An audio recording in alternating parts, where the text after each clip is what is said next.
Ito ang tinig ng nagkakaisang bansa, pananagutan ng angat ng bawat isa. Sana'y ating makamtan ng kapayapaan para sa kaunlaran.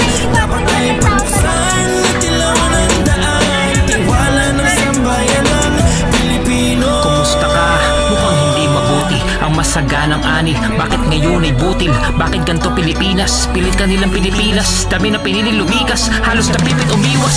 Ating natutuhayan, mga nasa taas ay nagbabangayan, nililihis mga talakayan, mga hugas kamay, teka tama ba yan? Mapakasakit ang mamamayan, balutot at katwiran at patakaran. Sawan ako sa gantong kalakaran, boses na lang ang pamamaraan. Di karapatan, hindi para sa personal na interes. Kung walang tinatago, bakit kami maiinis? Kasi imbes masumpungan na ng bansa at katarungan, ang mga naiiwan sa atin ay katanungan. Kung walang tinatago, hindi dapat itago. Ang paglilitis ay dapat hayag sa mga tao. Taong bayan ang dapat nilang higit na iniisip. Bakit ang taong bayan ang maraming iniisip? Kayong nasa taas, kami nasa baba. Mas malawak ang tanaw kung nagpapakumbaba. Sa inyo po namin pinagkatiwala ang pag-asa. Kamtansa na namin ang gusto naming matamasa. Kaunlaran